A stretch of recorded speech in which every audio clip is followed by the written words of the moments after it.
Welcome to Pop and Lock. I'm Natalie Dowzicki. And I'm Landry Ayers. You may know Francis Ford Coppola for the critically acclaimed Godfather franchise, but Coppola directed many other movies, including our topic today. Released 2 years after the Watergate break-in and amid the ruins of the Vietnam War, The Conversation tells a story of a man caught between his own technological power and the nightmares of his personal responsibility. Joining us today to discuss the intricacies of surveillance is Senior Fellow at the Cato Institute, Julian Sanchez. Thanks. Speaker and author for over 28 years, Richard Theime. Thank you. And Senior Counsel of the Constitution Project at the Project on Government Oversight, Jake Laperruque. Hi, everyone.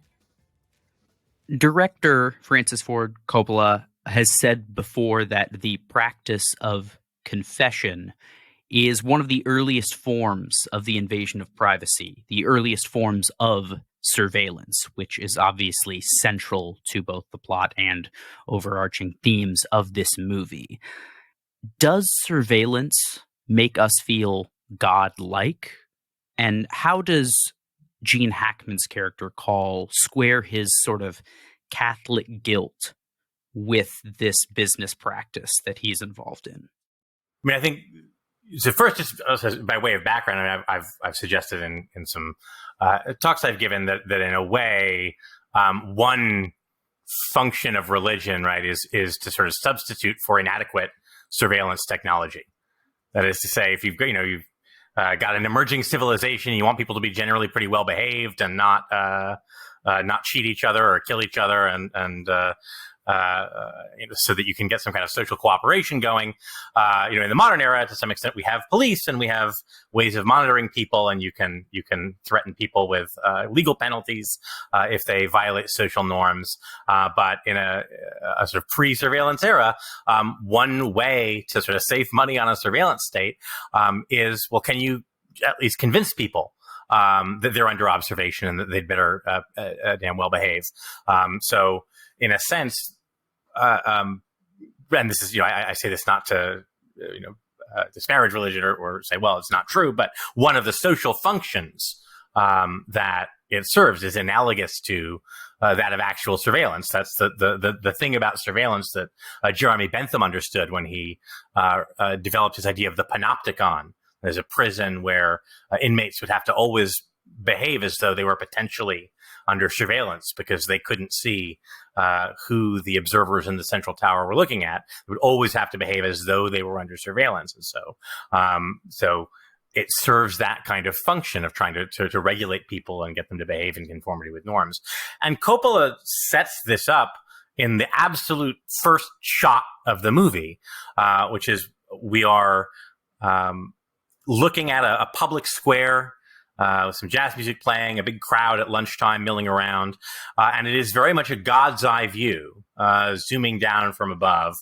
But as we sort of zoom down and pan across the crowd and try to sort of wonder what and who we're supposed to be looking at, we start getting these kind of digital audio artifacts in the music.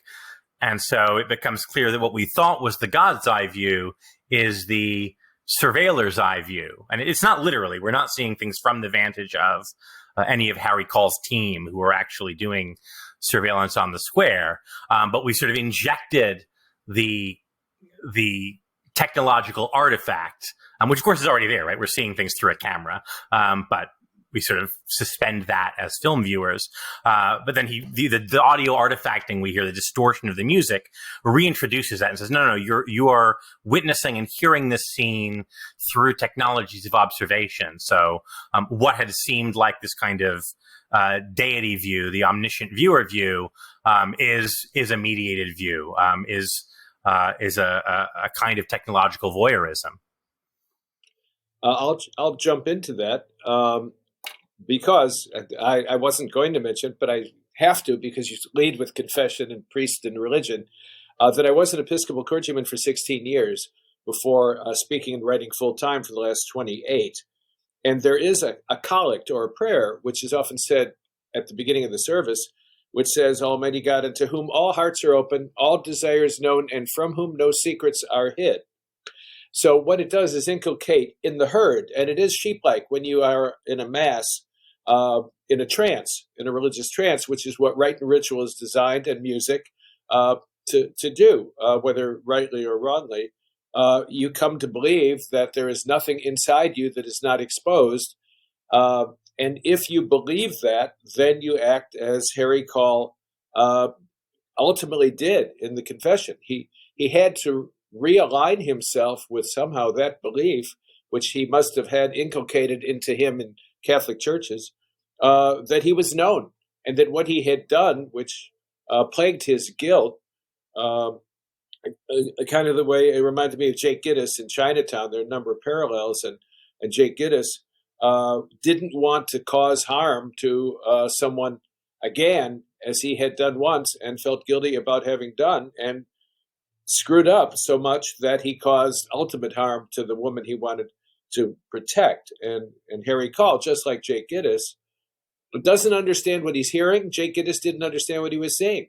It was right in front of their faces, but I guess their paradigm or belief system prevented them from knowing what was up. And you refer to the panopticon, which has almost been superseded by the panspectron, which is that a single click links everything that is already databased about you.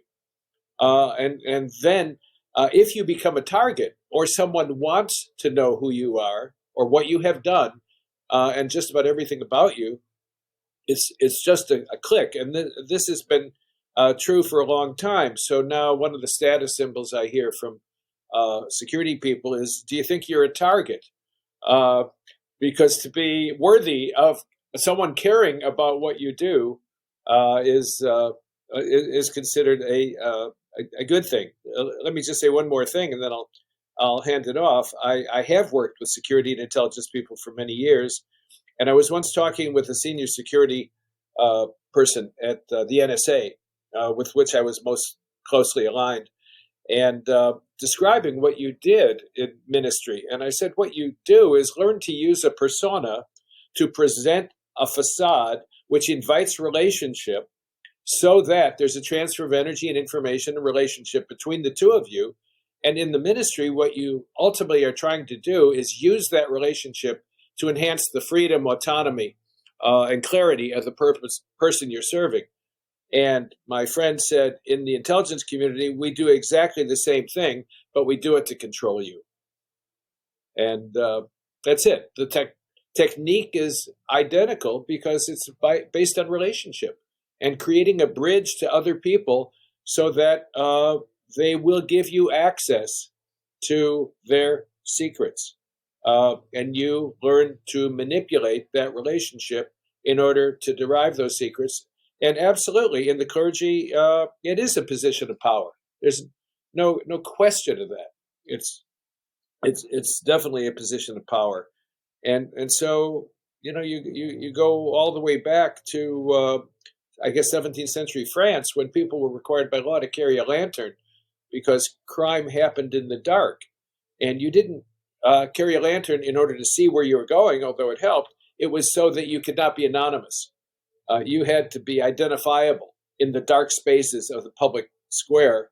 And that's exactly at an nth degree level what the internet and other digital technologies and network technologies have created. We have all kinds of markers identifying who we are. And many years ago, someone at the FBI said to me, you can have one big brother or a lot of little brothers. So choose wisely. And then when I saw him many years later, he said, well, I was wrong. We have both. We have Big Brother, and we have Google, and we have Apple, and we have Tencent, and we have et cetera, et cetera, et cetera. And if you've looked at the book recently, we have been harmonized about how the Chinese are taking this level of surveillance and control to its ultimate extreme.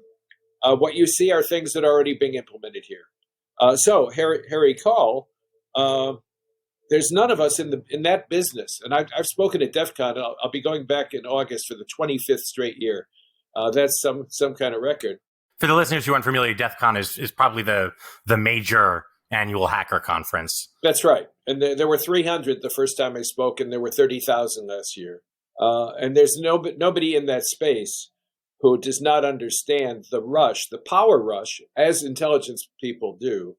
There is no higher than having secrets, than secrecy and being part of the elite that has those secrets. So you can get at them officially, as we have since 1947 with the building of the national security state, or you can get them the way Harry Call did, as a cautionary tale.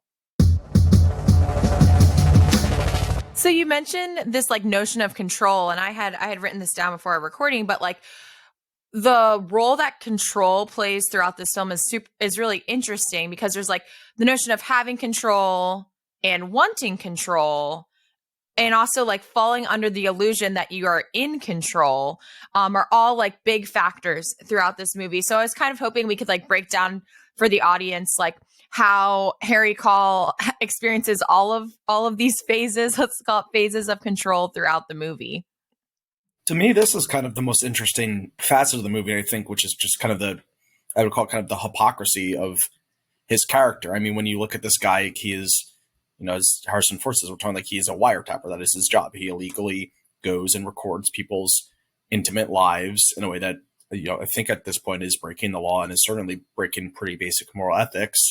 So you kind of have to ask, is this like an amoral guy who just, wants his paycheck, doesn't care if what he's doing is ethical or not? Like, no, he has these seemingly deep religious convictions. He spends most of the movie kind of grappling with, the harms of what he's doing, not necessarily the privacy harms, but kind of, oh, well, I would be responsible if handing over these tapes leads to someone being physically harmed. So he clearly, thinks that it is on him if something bad happens from this.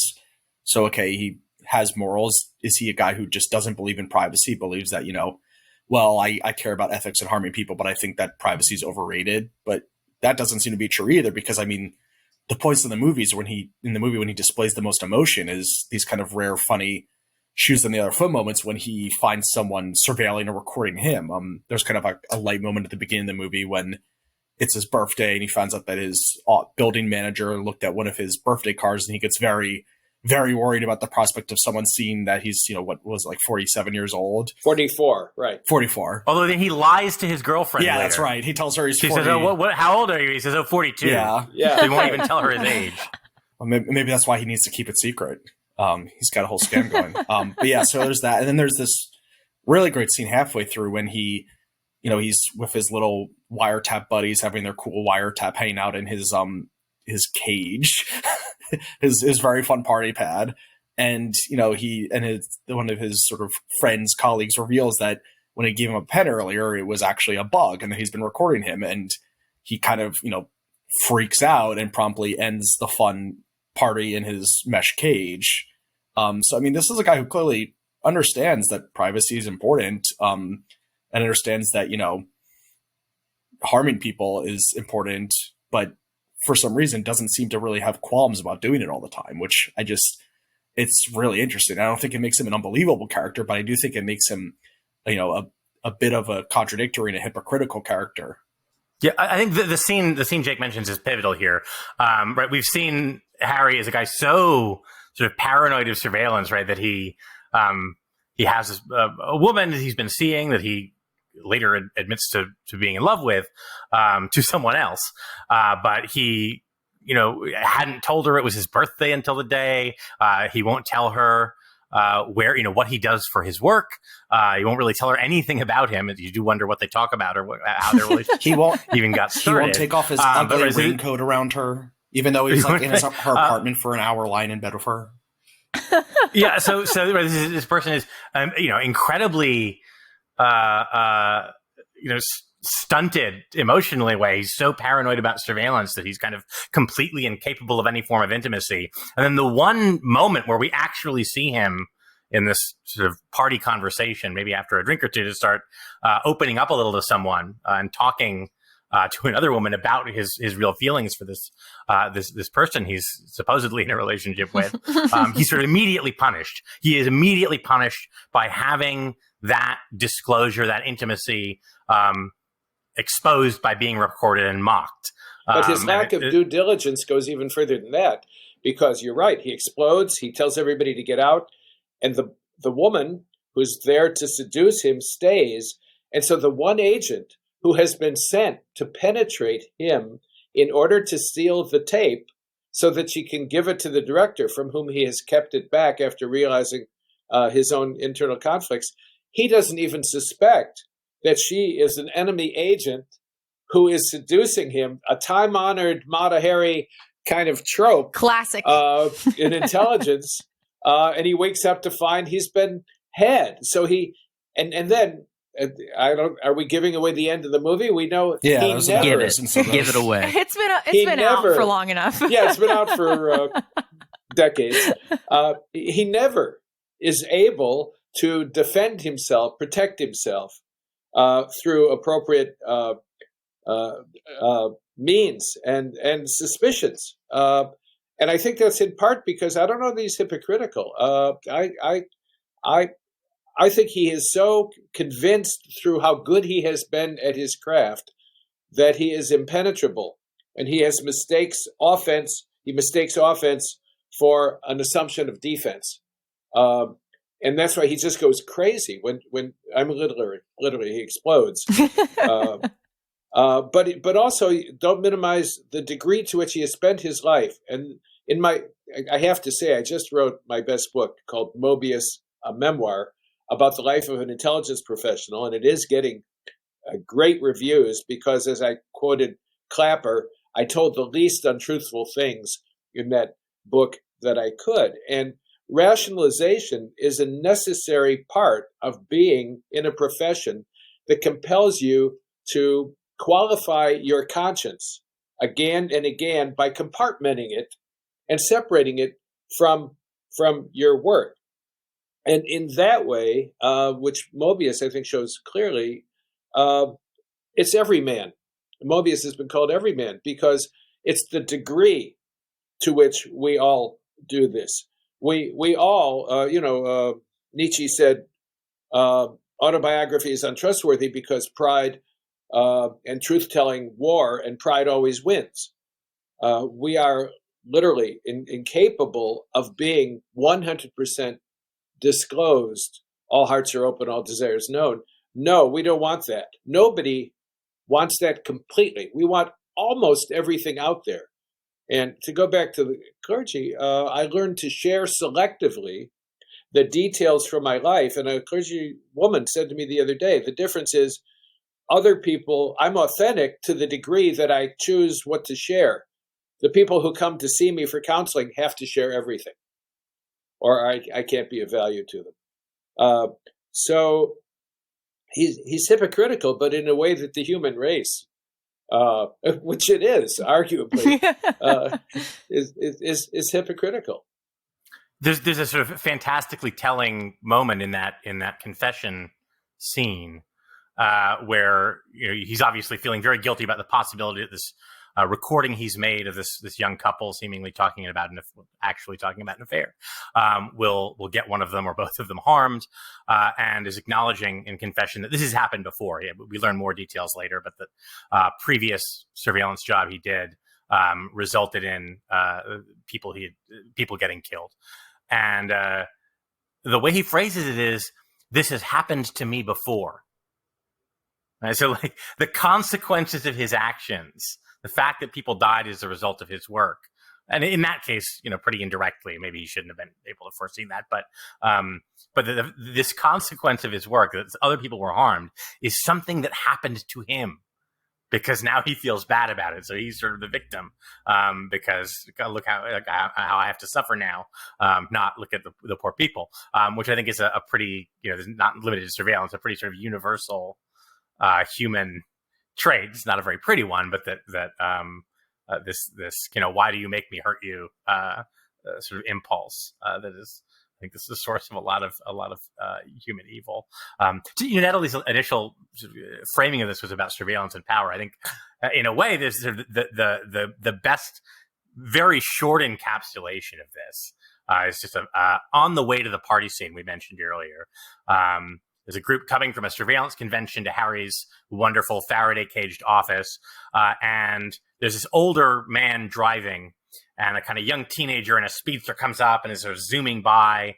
And so this older driver is kind of humiliated and emasculated by the younger and more virile teenager with the stronger muscle car. And so he calls up immediately a cop friend on a radio and runs the license plate, and then zooms up next to the younger guy in the muscle car and starts rattling off his name and his address and his height and weight. And the guy's not creepy at all. Shocked by this, but so right, yeah, he's been emasculated, and now he reasserts his dominance by saying, "Well, but I know you, and so I'm the one in power because you might be faster and younger, and still able to perform in bed, but I have the information, and so you're subordinate." Because knowledge is power. Well, but what you're describing also is business intelligence as it has universally come to have a place. I don't think anyone operates a business without psyching out as best they can through legitimate open source and some illegitimate. And I'm going to make a slight confession here. Someone many years ago came to me with a proposal for a joint business, and there was just some red flag. I didn't trust this person. And I went to a friend of mine who was a police officer, and I said, "I don't know about." He says, "Well, let me see what I can find out." And he went and ran that person's name through the computer and came back with a long list of fraudulent acts and checks passed, et cetera, et cetera. And that person never knew why. I called up and I said, "I really appreciate your proposal. Thank you very much. But I just don't have time to get into another business now, so I'm going to have to pass." But it's using the secret knowledge you get on behalf of your own ulterior agenda that makes it powerful. And I think go ahead. So I was, I think people may not appreciate how sort of common that is. So maybe not, actually in intelligence, I think it's actually probably much more strictly regulated in a sense. So, you're actually more likely to be ultimately punished for, strictly personal misuse of like an NSA system. But not if you're careful. How well, it's true, but it's a little bit stricter there. We hope. I don't know how common it is for sort of employees and cops to make personal use of those kinds of systems, and it's sort of winked at. And if you ever have, the way to discover this is go through a bad divorce with a cop, and you'll find out, I think, quickly.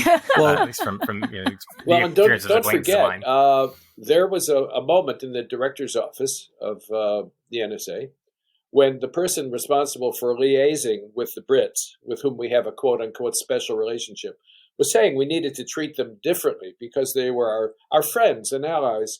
And the assistant deputy director of SIGINT spoke up and he said, "Excuse me, we have no friends. We have no allies. We only have targets." And everyone agreed. That's the nature of the game. The expression of outrage by the Germans and the French, "Oh, you're surveilling our leaders." Everybody surveils everybody. That's the kind of world we've created. And that creates layers of subterfuge and deception layered on top of what people think they're getting, just like Harry Cole thought he knew what he was hearing. And he didn't.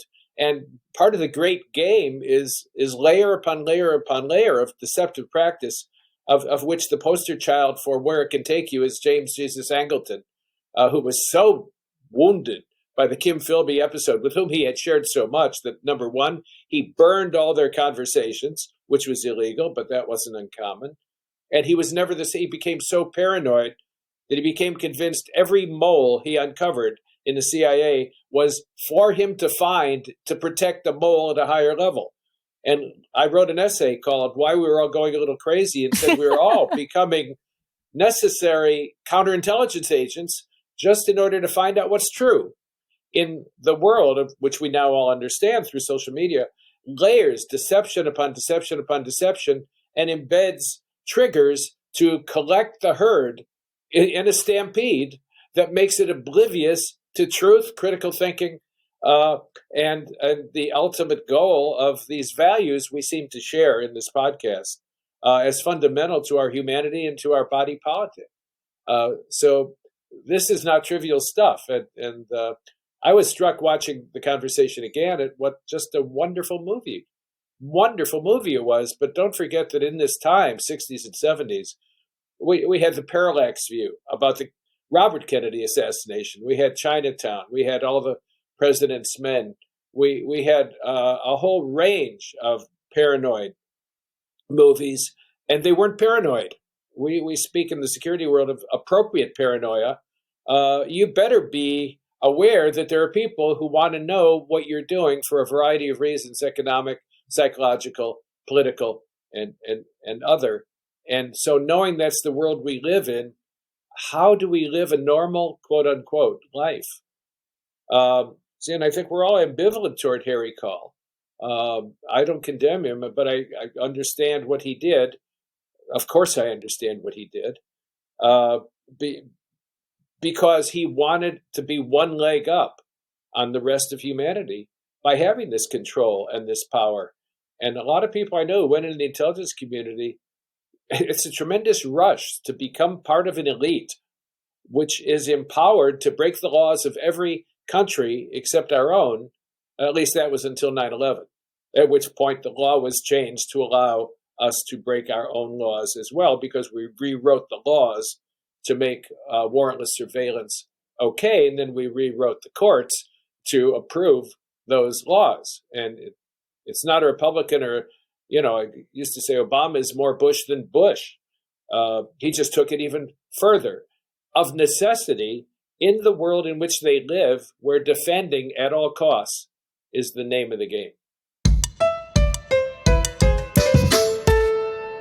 So we've kind of hinted at this, but I'm curious if we could talk about what types of surveillance were going on when this film came out. So like I doubt the general public was like acutely aware of how they were, or any types of surveillance that were going on like by the government, and then also the type of paranoia that was going on about surveillance. Because I think watching this film today versus watching it back in the 70s was looked at like very, very differently by the audience, because like I mean, maybe this is by the nature of, where I work and that kind of stuff. I'm like acutely aware of everything that is getting watched. But I'm kind of curious on like the dichotomy of like the two viewing experiences from what was actually happening during those time periods. But I would question that. I mean, this movie is coming out, effectively on the heels of the Church Committee report. 1978 is the year FISA was finally passed in response to that. So probably, as this movie is coming out, the general public is, as conscious of surveillance as an issue as they had been at any time, between then and the Snowden revelations, probably. So. This is a topic that was on people's minds. So when you have that conversation at the party between, what is his name, Bernie and Harry, or Harry sort of boastfully says, "Well, I wiretapped a major party's presidential candidate, and I don't want to say which party, but he lost. I guess you could say I chose the president." And this is played off as this kind of this buffoon boasting. But, this is also at a time when the public was discovering that, in fact, the president of the United States had, wiretaps his political adversaries, had gained intelligence about opposing campaigns through illegal use of surveillance and infiltration. I think, then as now, are people necessarily aware of the nitty gritty details of in the way that someone who does this stuff for a living is, but I think this was a timely film, and this is a period when maybe for the first time in American history, the wider public was becoming aware of the extent of surveillance and of its potential for abuse after a long time when not just the public, but members of Congress for many, many years had the attitude that, there are things that we need to do for national security, and I just assume not know about them. And then realizing the cost of not wanting to know. But Natalie, I think this is also where our generational differences may be showing up, because you didn't live through Vietnam. You didn't live through the riots. I tried to tell somebody younger what it was really like to have 40 cities, 40, not just Minneapolis, where I live, 40 cities burning. The assassinations, Martin Luther King, John Kennedy, Robert Kennedy, Medgar Evers, on and on. We learned and we knew deeply that J. Edgar Hoover and the FBI was being used illegally to surveil, for example, Martin Luther King Jr., by bugging him everywhere he went. And Vietnam, all Vietnam protesters were targets of both legal and illegal surveillance, because anyone who opposed the war in Vietnam was considered by those people not to be patriotic, in support of our troops, etc. So the other thing, I walked around, I picketed HUAC. Listeners may not know that refers to the House Un-American Activities Committee. I remember walking around the building in Chicago when I was a teenager with other picketers opposing what HUAC was doing, and the FBI was standing there taking films of all of us who were in that circle. Now, so we could be identified, but now we know you can identify people by their gait, by their vocal tonality, by the pace of their keyboarding, by their faces, by every signal we give in normal life to who we are. It's out there, and it can be databased and linked and mined. So anonymity is a very, very tough nut to crack these days. But I think, depending on whether you are a minority then and had suffered as a result of government oppression, that would determine the degree to which you are conscious of what could be done. And the other thing is, I had a friend at CIA said, anything you can learn, Richard, is about 20 years after we've done it. And I noticed when I read the Chinese book, We've Been Harmonized, that he referred to things as breakthrough journalism that I was told by the Secret Service when they had us down for a dog and pony show in Chicago when Obama was going to give his speech in Grant Park. They showed us what kind of surveillance they had, how many cameras linked, public and private, in the city, how infrared could detect a frogman coming in at Navy Pier, how any anomalous traffic movement was immediately flagged, the license plate photographed, and the car handed off from camera to camera as it went across the city, because IBM and Northrop Grumman had done a beautiful AI front end. This is when Obama was about to give a speech, and on and on. I could give more examples. So what they were doing then compared to what can be done now, it's just, who is they? Yeah. You do remind me of just a wonderful little story. Another pop and lock guest, Jesse Walker from Reason Magazine, with whom we did an episode a little while ago about John Carpenter's They Live, wrote a wonderful book called The United States of Paranoia, about the paranoid style and conspiracy theories. And one anecdote he tells is, and I think I remember the details here, is that this is in the days of COINTELPRO, the FBI's highly illegal anti-domestic defense infiltration program.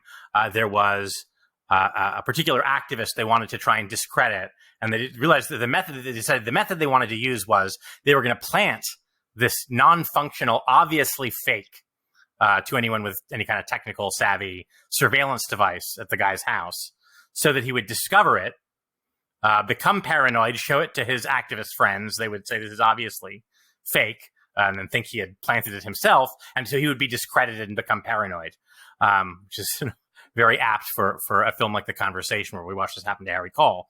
But there was some internal debate over whether this target was important enough to take this rather extreme step of, essentially running a psychological operation against him. So they placed him under real surveillance in order to determine whether he was worth putting under fake surveillance. So the real surveillance was a prelude to this sort of phony surveillance that was meant to make him paranoid and make him seem crazy, which seems like a kind of perfect encapsulation of some of the themes we see in this film, both the power of surveillance, but also the power of making people paranoid about surveillance. And that's also standard operating procedure, right? Sure. I mean, that's what you do. You can't expend your energy everywhere to surveil everyone at that level of granularity and to run operations against them unless they merit it. It's just not worth it. You don't do it for fun. You have too many real targets you need to take down. Is the point of view of the people who do that sort of work. It is really interesting to think about kind of watching this as, like a almost 50-year-old film and sort of what it reflects then versus today. I mean, I used to have in my office back when we worked out of offices, magazine cover I hung that, was said like the headline on the cover was, "Is privacy dead?" And it was like a little cartoon of all these different recording devices and microphones and things. And it's a Newsweek cover from the mid-70s, which, for me is always kind of a pleasant reminder whenever people talk about like, oh my God, Google and Facebook and no one has privacy anymore, that, this is not actually a new phenomenon. It sort of is a sort of recurring worry we have again and again and again. And, I do think like if Harry Call was around today, I mean, yeah, he wouldn't be working with microphones. He'd probably be working at Clearview AI, hawking facial recognition, or at, PIM Eyes, hawking, sketchy, like, hey, you can take a picture of someone on your phone at a bar and then you'll know every detail about their life the way you would, speeding by the guy in the car. And I think it's kind of interesting to think about in that sense of like, something like, we call like Google stalking before like a date is like, I think commonly seen as socially acceptable. Like, yeah, I might want to get a little information about a person, like where they work. Are they actually who they say that their name is who they say they is? But the notion of I'm going to like scrape every photo of this person ever that's existed throughout their life is, I think, rightfully seen as very dangerous and creepy. There is kind of that, when you see it, Almond, of just like, in the face of shifting technology, we have shifting, but I think pretty stable norms of personal privacy. And there are always going to be efforts, like a Harry Call or like a Clearview AI, where people just say, oh, well, I can make a profit on kind of cutting along the edges of that.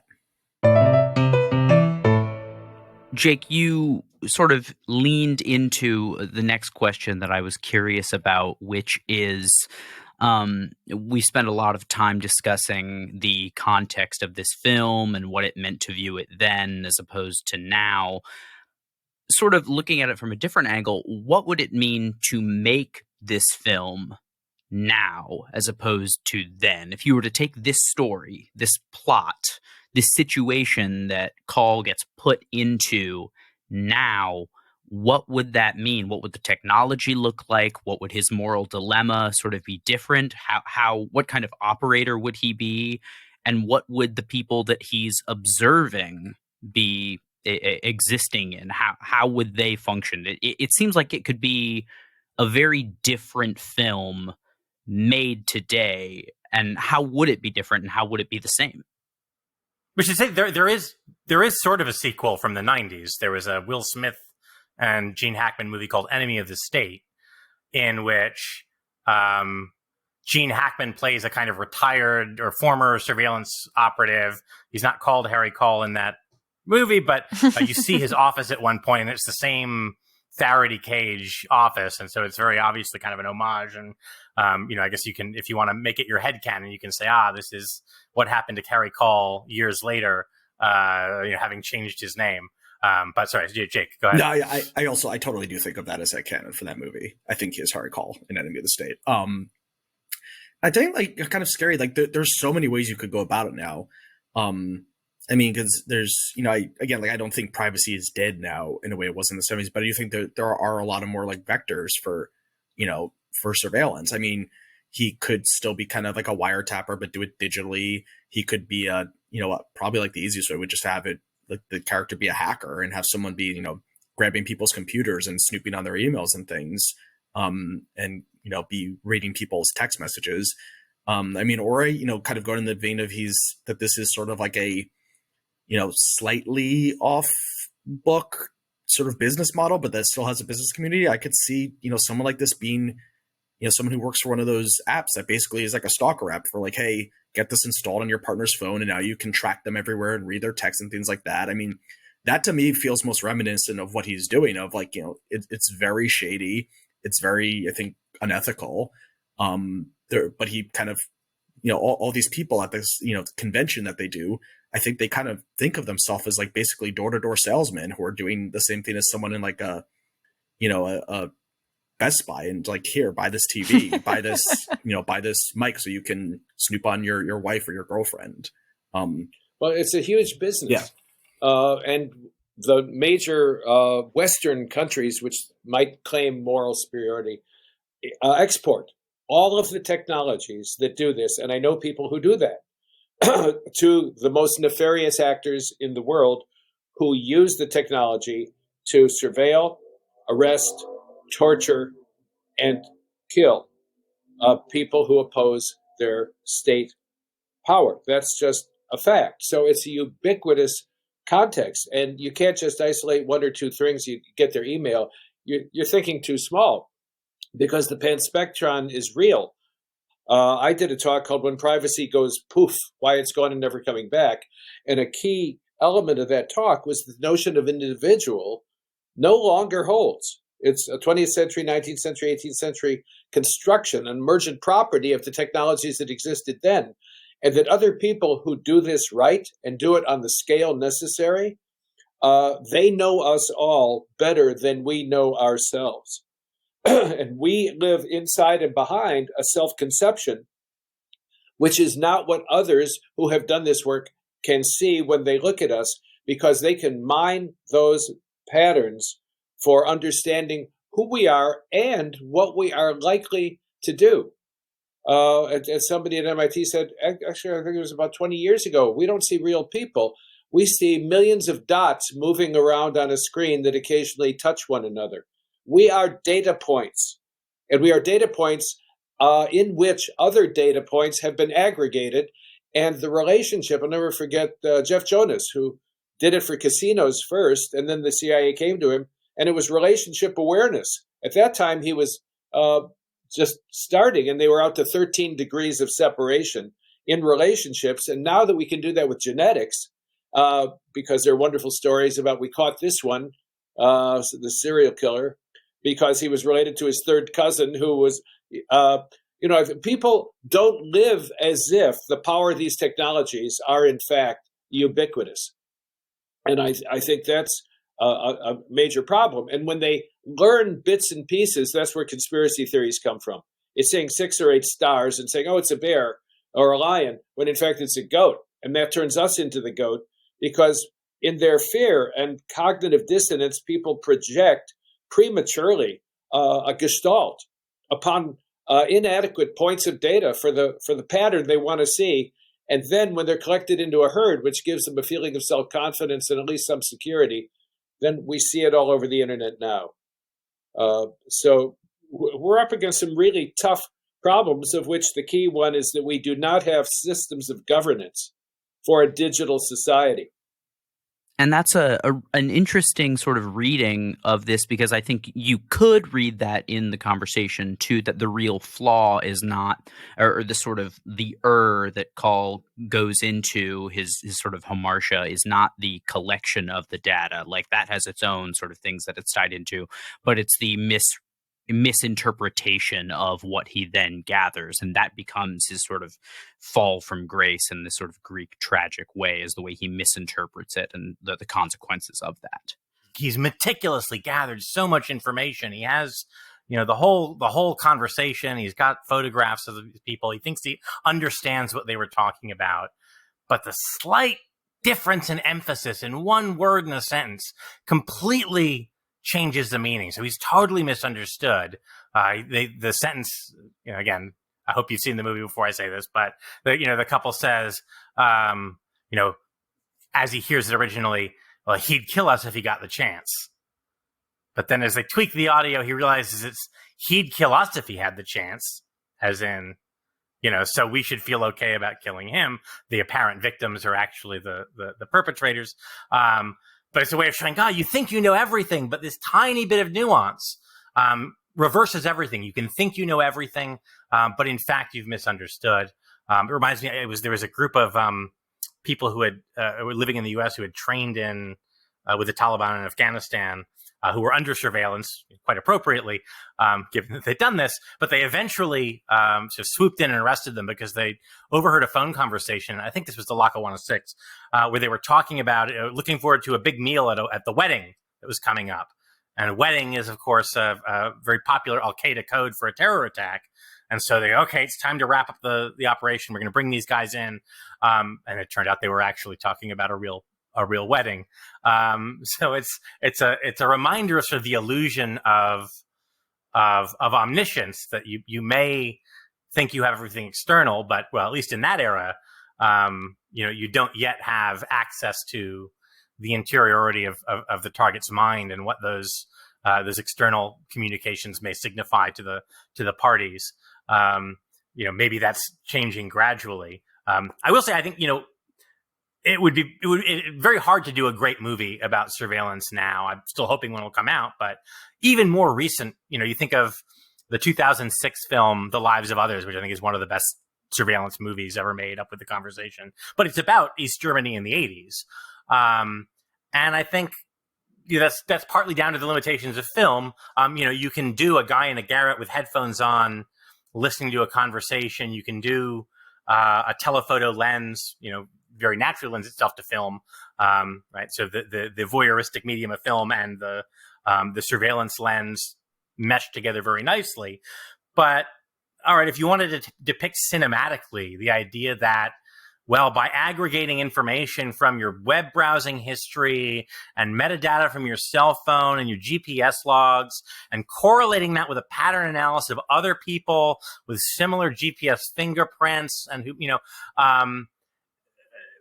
that's hard to even explain, let alone film compellingly, right? It is hard to make the much more comprehensive reality of contemporary surveillance capabilities comprehensible, let alone sort of filmable, legible in a visual medium. Right, and you're pointing toward an important point, I think, which is that the conversation is about the technology in part. But what you're pointing toward today is it's not about the technology. It's about the layers of self-understanding and relationship to the geopolitical structures that we've built. And a slide to the movie Blow Up, which Coppola said, yes, he was influenced by it. It wasn't identical, but someone thought they photographed something and spent their life blowing up the picture. And the last scene in Blow Up by Antonioni is the life we all live today. These clowns kept coming by in a car through the movie, and at the end, he comes upon the clowns pretending to play tennis. They're inside a court, and they have no rackets and no balls, but they're running back and forth as if they are miming a tennis game. And one hits the ball over the fence and comes to the fence and puts out their hand for the ball. And what confronts the protagonist is, am I going to play the game or not? And he walks over, picks up the imaginary ball, throws it back. They say thank you, and the game resumes. And that is the degree of ambiguity about our own context, to which I think you're pointing. So the story today is about what it does to us. I speak about the human in the machine, the impacts of these technologies and surveillance and intelligence and security on us as human beings. And I can tell you that a common thing I hear from audiences is, I don't want to know that. I don't want to live in that world. That's your world. You stay there. I prefer to believe you're lying to me, in effect. I can't handle it. And the truth is, we can't handle the truth, as Jack Nicholson famously said. It's a tough one.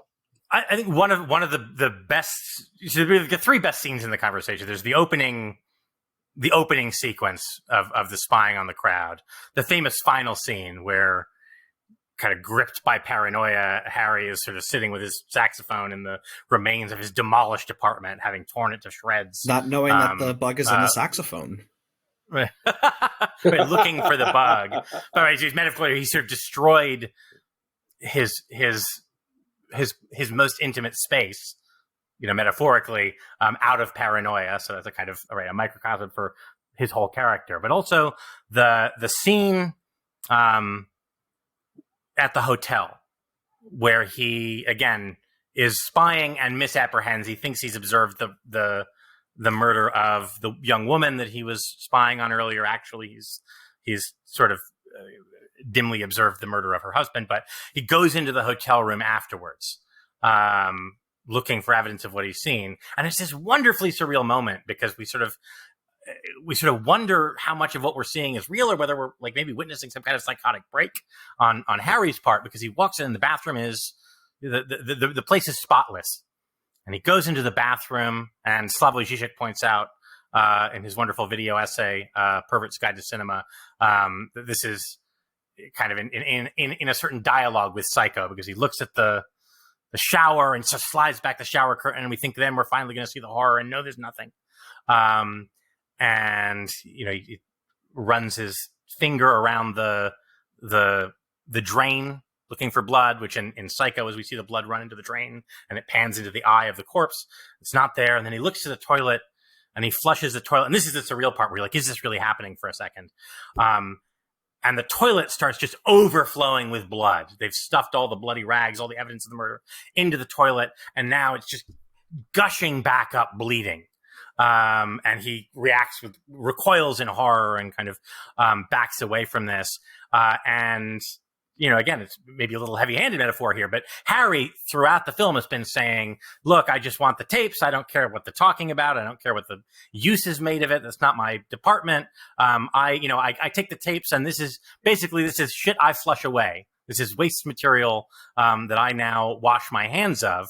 And then in that bathroom scene, this lovely, sterile, clean bathroom, suddenly, everything that's been flushed away comes bubbling back up. The blood comes pouring out onto the floor and onto his shoes. And the thing you thought you'd flushed away is still with you. It's coming back. Your bathroom isn't so sterile anymore. It turns out you can't wash your hands that easily. And now for the time in the show where we get to share all of the other things that we've been enjoying with our time at home. This is Locked In. Julian, we'll go ahead and start with you. Let's see. The last television thing I binged was Umbrella Academy, which is a lovely sort of post superhero show, I suppose. It's about a kind of dysfunctional family of powered individuals who were kind of superheroes as kids and teenagers, and now have kind of moved on and are reunited by the death of their mentor figure, and all kind of broken child star types. Novel I just read C.J. Cherry, or I'm reading C.J. Cherry's novel Down Below Station, which is at least so far about a kind of conflict between Earth-based humanity and its far-flung descendants who have moved out to the stars. And then also reading-wise, I guess I've been sort of rereading the manuals for the Call of Cthulhu campaign, Masks of Nyarlathotep.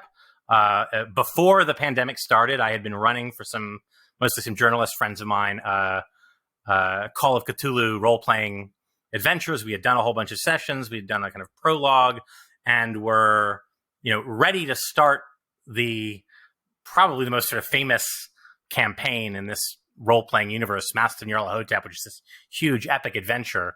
And then the pandemic started, so of course we didn't do it, and I didn't really want to do it over Zoom. I prefer to be in person, where you can act things out and you can actually give people fake newspapers and physical things that they can look at and study. And but now everyone's vaccinated and things are opening up again, so I'm looking forward to being able to restart that and run Masks of Nyarlathotep. Okay, I'll hit you a few. Books. I just finished The Lies of Locke Lamora. It's like a fantasy book from about, I guess, like 15 years now. That's a short series. Really, really good. So love that a lot. Recommend. Movies. I have been watching all the Batman movies on HBO. Very fun. Well, some of them are very fun. Some are not. But kind of looking at kind of just the range of Batman movies is pretty good, and the Nolan ones still hold up incredibly well. And then I'll give a game. I've been playing. They just released a kind of remastered version of Mass Effect, this like classic video game series. So I've been playing through that steadily and going through all the adventures of Commander Shepard, and it's actually been kind of weirdly like resonant of, I never kind of took much from this sort of idea of like the Reapers, this like galaxy killing, impending doom race of robots, and sort of this incompetent galactic government that keeps throughout this series ignoring them. And now kind of in playing this game in like post-pandemic COVID world, I keep seeing the Reapers as COVID, and just like this, council of all these aliens being like, it's going to be fine. Don't worry about it. It's just like, oh man, this feels very real in a way that it did not before. And it makes me wonder kind of how much we're going to sort of see COVID and the government's responses and society's responses to it in, lots of fiction in ways we didn't necessarily intend before. I read a lot of nonfiction. I've been reading a lot of McIntyre.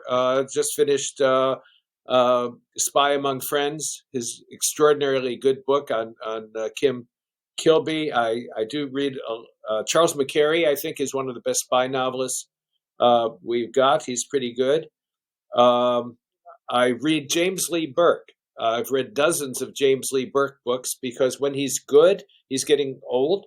I shouldn't say that, but he is. And his prose style is degrading into an imitation of his former excellence, but he's tremendous at his best. Beautiful, beautiful descriptions of the West and of Louisiana.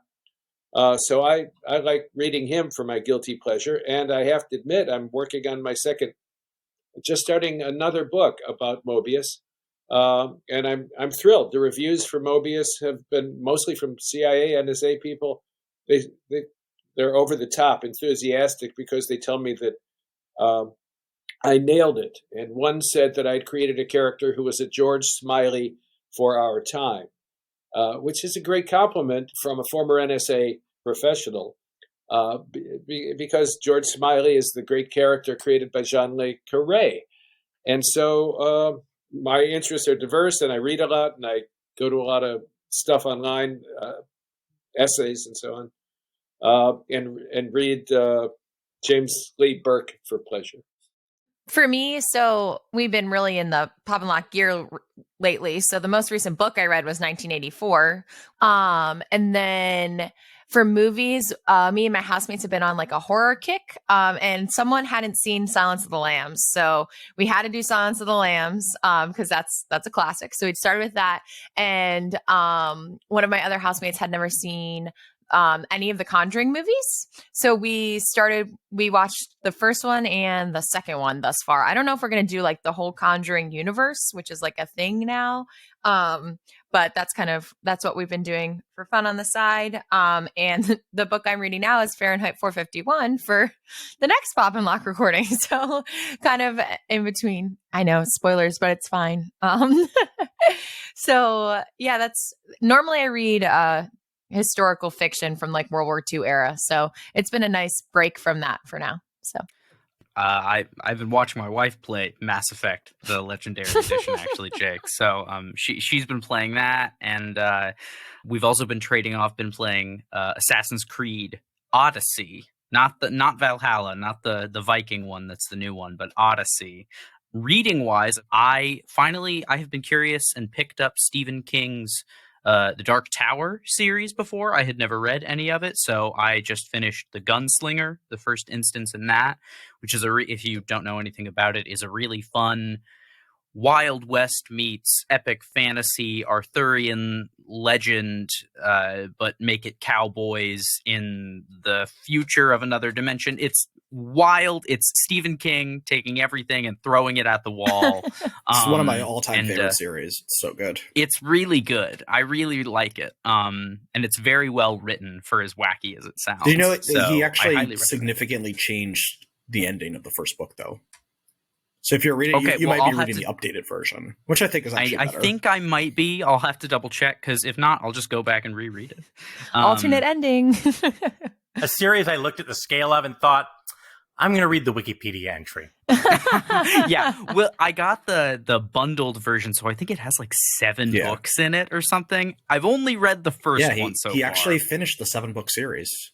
Shots fired, George R. R. Martin. We'll see how far I get into it before I have to put it down, but I did like the first book a lot. I also just finished a great book of short stories called Friday Black by Nana Kwame Ajay Brenya.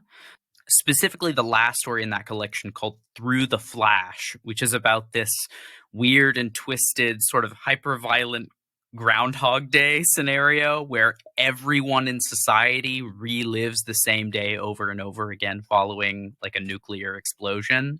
It is wild and weird, but like really beautiful too, and super cool and like actiony.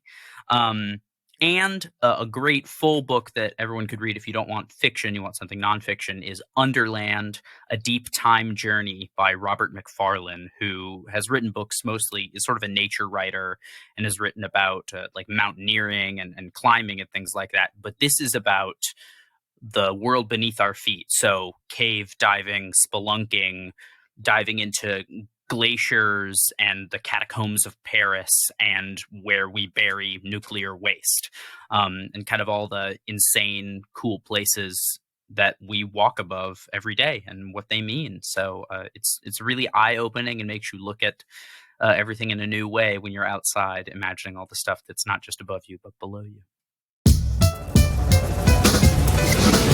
Thanks for listening. As always, the best way to get more Pop and Lock content is to follow us on Twitter. You can find us at the handle @PopandLockPod. That's Pop, the letter N, Lock with an E like the philosopher, Pod. Make sure to follow us on Apple Podcasts, Spotify, or wherever you listen as well. We look forward to unraveling your favorite show or movie next time. Pop and Lock is produced by me, Landry Ayers, and is co-hosted by Natalie Dowzicki. We're a project of libertarianism.org. To learn more, visit us on the web at www.libertarianism.org.